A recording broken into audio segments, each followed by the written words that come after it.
तो दोस्तों शुरू करते हैं आज की इंफ्रा न्यूज। पहली खबर आ रही है भारत में हो रहे एप्पल आईफोन मैन्युफैक्चरिंग से रिलेटेड, जहां पर ऐसी खबरें मिली कि अगले साल तक दुनिया भर के जो 5% आईफोन्स है वो टाटा ग्रुप मैन्युफैक्चर करेगी। तो दोस्तों आईफोन के जो आने वाले मॉडल्स होंगे आईफोन 15 और 15 प्लस, ये मॉडल्स इंडिया के अंदर असेंबल किए जाएंगे। और टाटा ग्रुप अगर आप जानते हो तो ये 5000 करोड़ से ज़्यादा इन्वेस्ट कर चुकी है अपने इलेक्ट्रॉनिक्स मैन्युफैक्चरिंग के अंदर। इन्होंने जो फोन्स होते हैं, स्पेसिफिकली स्मार्टफोन्स होते हैं, उनकी असेंबलिंग के लिए भी यूनिट्स बनाया है, गुजरात के अंदर भी, तमिलनाडु के अंदर भी। और अकॉर्डिंगली एप्पल से इन्होंने टाई अप भी किए हैं, जिसके बारे में हम खबर इन्फॉर्मेशन में कवर कर चुके हैं। और ये जो टाई अप्स हुए थे, इसके बाद के जो रिपरकशंस है वो हमें होते हुए नजर आएंगे इसी साल, यानी 2023 खत्म होते होते हमें टाटा ग्रुप के द्वारा बने हुए आईफोन 15 एंड 15 प्लस देखने मिलेंगे। अब कई लोग ये बोलेंगे कि इसे असेंबली है, ये है, वो है, लेकिन एक बात ध्यान में रखना जरूरी है कि एप्पल जो लोकल सोर्सिंग कर रहा है पार्ट्स की, वो धीरे धीरे बढ़ रही है। जो कई ताइवानीज एंड चाइनीज कंपनीज यहाँ पे अलग अलग पार्ट्स बनाती थी, वो खुद इंडिया में आ रही है इस मैन्युफैक्चरिंग बूम की वजह से।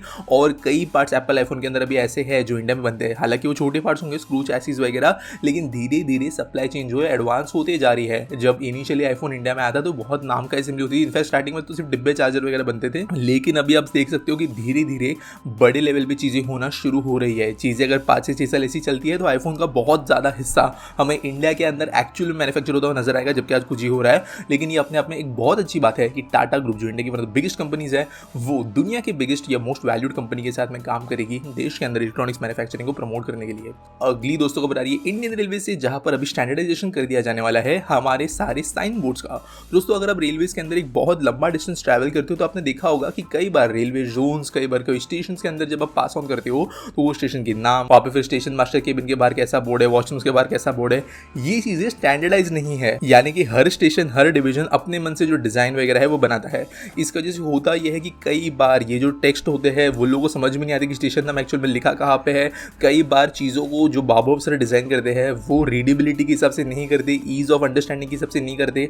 और इसके लिए रेलवेज ने डिसाइड किया कि वो एक स्टैंडर्डाइजेशन रिलीज करेगी, यानी कि easy to read, pictographical representation बहुत स्ट्रांग होगा, अच्छे फॉन्ट्स, और एक स्टैंडर्ड बनाएगी जो कि पूरे रेलवेज में इम्प्लीमेंट किए जाएंगे। और जितने रेलवे स्टेशन होंगे वहां पर फिर जो भी हो स्टेशन का नाम, मैनेजर केबिन, वॉशरूम्स, रेस्टरूम, सारी की सारी चीज़ों को एक तरह के बोर्ड में रखा जा सकेगा, ताकि देश के अंदर आप कहीं भी ट्रैवल करो, कोई भी चीज़ ढूंढने के लिए आपको दिक्कत नहीं आएगी। तो ये काम वैसे बहुत पहले हो जाना चाहिए था, और अजीब बात है कि पहले हुआ क्यों नहीं था, लेकिन अभी हो गया है। अगली दोस्तों जो खबर आ रही है वो है पुणे मेट्रो प्रोजेक्ट से रिलेटेड, जहां पर यहाँ पे एडमिनिस्ट्रेशन ने इन प्रिंसिपल अप्रूवल दिया है इस मेट्रो लाइन्स के एक्सपांशन के लिए। और टोटल ये जो लाइन्स निकल कर आ रही है वो 45 किलोमीटर के एक्सटेंडेड रूट पर है। तो यहाँ पे बात करें तो खड़कवासला से लेके खरड़ी, वानस से लेके चांदनी चौक, रामवाड़ी से लेके वाघोली, ये स्ट्रेचेस इंक्लूड किए गए हैं। तो अगर टोटल प्राइस की बात करें तो वो है 12,683 करोड़ रुपीस के। पुणे को मेट्रो की बहुत ज़्यादा जरूरत है, क्योंकि यहाँ पर रोड्स को छोड़ के कोई भी ट्रांसपोर्टेशन मीडियम अवेलेबल है नहीं, जिसकी वजह से road congestion one of the worst है। इनफैक्ट दोस्तों जो ग्लोबल सिटीज की लिस्ट आती है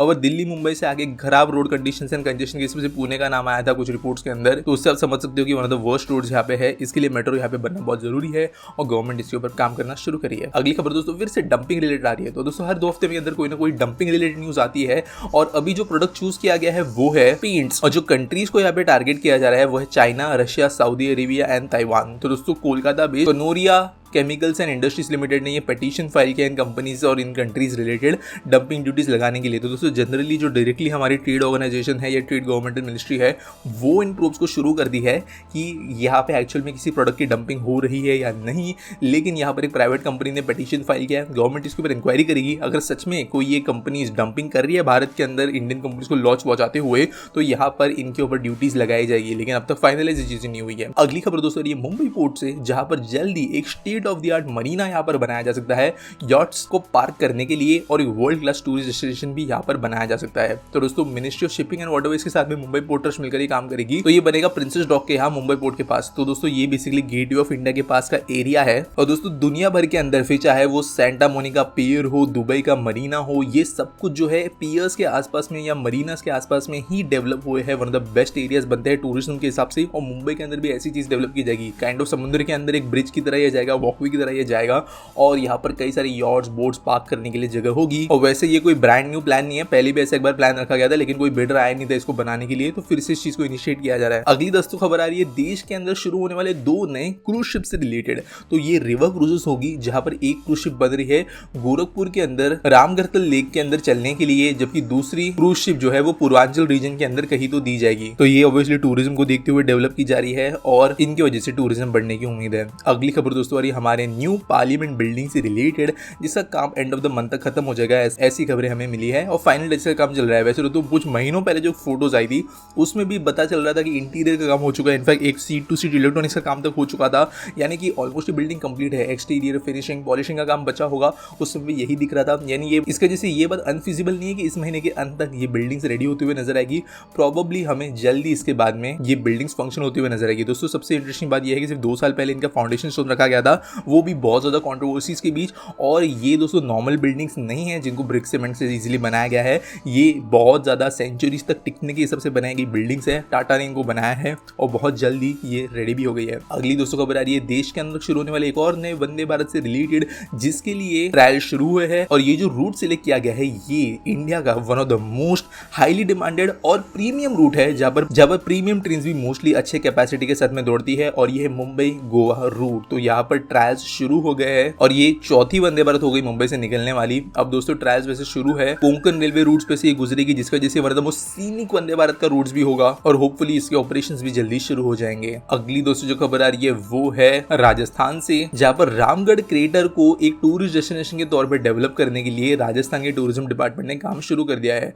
तो दोस्तों 12 डिस्ट्रिक्ट्स के हेडक्वार्टर से अराउंड 40 किलोमीटर दूर एक क्रेटर है, यानी जो एस्ट्रॉइड इंपैक्ट हुआ था स्पेस से, एस्ट्रॉइड आके वो जमीन पे लगने के बाद में क्रेटर बना था मिलियंस ऑफ ईयर्स पहले, और इसको एक जियो हेरिटेज साइट पे डेवलप किया जा सकता है। तो दोस्तों इंडिया के अंदर लोनार लेक जैसे साइट्स पहले ही है जिनको सक्सेसफुली डेवलप किया गया है ऐसे टूरिस्ट साइट्स के अंदर, और यहाँ पर अभी रामगढ़ में भी चीज की जाने वाली है। अगली दोस्तों एक बहुत इंपॉर्टेंट खबर आ रही है देश के इलेक्ट्रॉनिक्स मैन्युफैक्चरिंग से रिलेटेड, जहां पर वेदांता फॉक्सकॉन को जो जॉइंट वेंचर है सेमीकंडक्टर चिप्स बनाने के लिए उनको जल्दी अप्रूवल मिल सकता है, ऐसी खबरें मिली है। तो दोस्तों कुछ सीनियर ऑफिशियल्स के द्वारा कुछ न्यूज़पेपर्स को खबरें बोली गई है कि जो $10 बिलियन का सेमीकंडक्टर मिशन है उसके लिए जो नेसेसरी अग्रीमेंट्स होने हैं, कंपनीज को जोड़ना है, STM इलेक्ट्रॉनिक्स हो गई, माइक्रोचिप्स हो गई, इनको जोड़ने वाला काम हो चुका है और फाइनल जो ड्राफ्ट है वो ministry of electronics and information technology को सबमिट कर दिया गया है, जिसके बाद में बाइंडिंग टेक्नोलॉजी ट्रांसफर अग्रीमेंट को अप्रूवल मिल जाएगा और दोनों कंपनीज रियल ग्राउंड वर्क शुरू कर पाएगी सेमीकंडक्टर मैन्युफैक्चरिंग फैसिलिटी बनाने के लिए।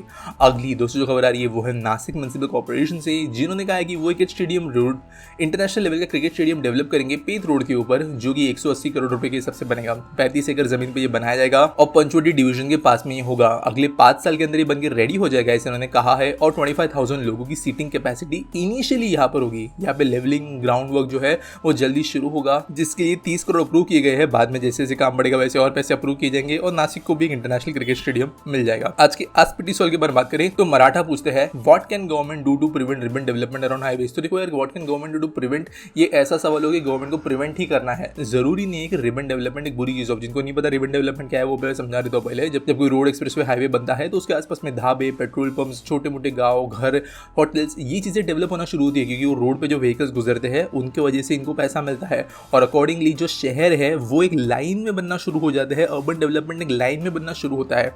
ये ऑब्वियसली इकोनॉमीज और जो आप कह सकते हो पैसे डेवलप करने का काम करता है गांव वाले लोगों के लिए, लेकिन इसके नेगेटिव्स भी होते हैं जहां पर इन जो रिबन डेवलपमेंट वाले एरियाज है ये कंजेशन उस रोड पे बढ़ाते हैं, लोकल ट्रांसपोर्ट हाईवेज के ऊपर ज्यादा बढ़ा देते हैं जो हाईवेज के अंदर का पर्पस डिफीट करता है, एक्सीडेंट्स की संख्या ये बढ़ा सकता है। इसके अलावा यहाँ पे जो यूटिलिटीज होती है पानी, बिजली, गैस वगैरह, इनके लिए फाउंडेशंस और पाइप्स वगैरह ले करना डिफिकल्ट होता है ऐसे रिबन डेवलप्ड रीजन्स के अंदर, जिसकी वजह से कॉस्ट वगैरह बढ़ती है। तो गवर्नमेंट इनको अवॉइड करती है डेवलप होने के लिए, लेकिन ऐसे कोई एक्टिव स्टेप तो अब तक लिया नहीं जा रहा है। अनलेस एंड अनटिल कोई एक्सेस कंट्रोल्ड हाईवे एक्सप्रेसवे ना हो तब तक गवर्नमेंट जो है डायरेक्टली इनको रोक नहीं सकती। वहां पे रूल जो है NHA के नहीं लगेंगे अगर किसी की खुद की जमीन है तो। एट द सेम टाइम ये 100% बुरी बात भी नहीं है, चीजें अगर ढंग से एग्जीक्यूट की जाए तो कोई भी हाईवे एक्सप्रेसवे को अगर रन करना है तो वहां पे एक्चुअल में जो लोग लोग गाड़ियाँ चला रहे हैं उनको भी ज़रूरी है कि पेट्रोल पंप्स हो, ढाबे हो, रहने के लिए जगह हो, गैरेजेस हो, चीज़ें होना ज़रूरी है। उनके बिना वो भी ठीक से जो है यूज़ नहीं कर पाएंगे हाईवे को, और विलेजेस के लिए जॉब अपॉर्चुनिटीज़ भी बढ़ती है, तो गवर्नमेंट भी उनको ऐसे रोकने नहीं वाली है। उम्मीद करता हूं आपको सवाल का जवाब मिल गया होगा। अगर आपके पास कोई सवाल है आप नीचे मुझे कमेंट्स में #AskPT के साथ में वो पूछ सकते हो।